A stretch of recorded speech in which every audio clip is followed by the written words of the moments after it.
Hey, what's up, Gamingtrend? We're over here at the Inside Up booth, and I'm here with Connor McGoey, who is going to talk to us a little bit about an upcoming game that I actually kickstarted myself personally, but it's called Terminus. So, Connor, talk to us a little bit about this game. Yeah. Sure. Well, thanks for having me, of course. Yeah. So Terminus is by far the heaviest, crunchiest game I'll probably ever publish. Okay.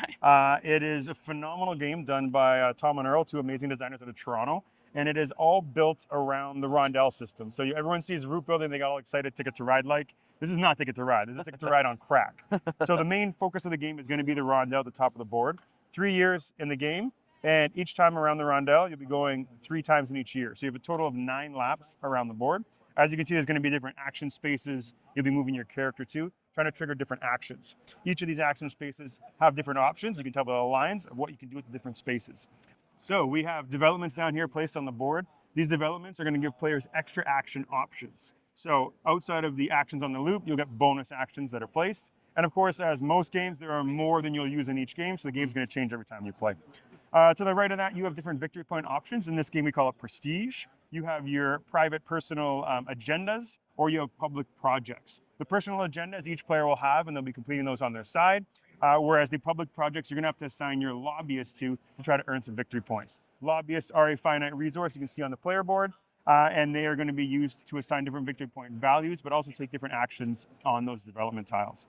Over on the right, we have some upgrade tiles to make your symmetrical player boards asymmetrical.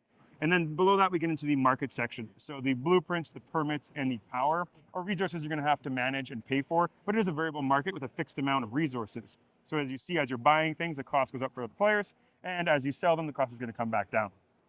Once you get over here into the construction area, these construction cones are free, which is wonderful, but they're taking up place on your player board because you're limited to only 8 resources on your player board at the time, making it very difficult to have everything you need at the same time.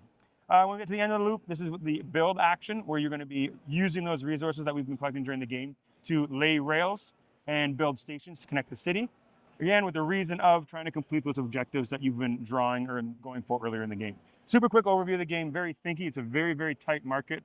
Money is very tight, and me personally, I spend most of the game cursing myself for, misplanning a move. It happens. It happens. So you're looking at trying to get the most victory points at the end of the game, or is Correct. it? Yeah, it's basically the idea of being like, oh, we're all proposing a subway system for the city. Who has the best subway? Who's connecting the most important stops? Who's getting, the secret investors' jobs done for a little bit of extra power? And who's getting the city's public projects done? Nice. So I love the color scheme of the game. It looks like there's different neighborhoods. Are you connecting those different? Yeah, no, things very together? good point. Thank you. And actually, it's one of the things. So Edu Valls is an artist I worked with before. He did Block and Key for us. He's doing an upcoming title for us. He's really a phenomenal artist.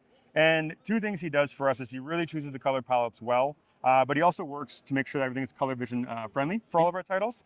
And one of the things that's interesting is the board itself isn't super appealing, I find, in the city. But that's for 2 reasons. First of all, is we need very clear zones because we have residential, industrial, and commercial zones. And that's going to matter for the developments I run over earlier because they're going to be built in certain places like a real city.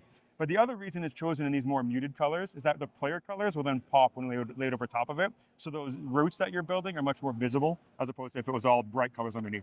Absolutely, absolutely. It looks like a lot of fun. So how do people get their hands on Terminus? I know Kickstarter backers are supposed to get it soon. I'm excited for my copy. I'm hoping it's home when you get there.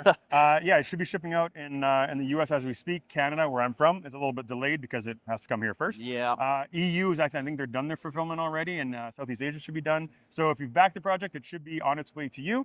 And if you're looking to buy it in stores, it'll hopefully be in retail in the next month or 2. All right, sounds good. Well, make sure you check out Inside Up for all of the rest of their games, Earth and Block and Key, and a lot of different products that are really fun to get to the table. Thank you, Connor, for all your stuff and for your time. And make sure you guys stick on Gamingtrend for all of your news, reviews, and like and subscribe. Subscribe, do all the things, go to the websites, do the things. But thanks for sticking around.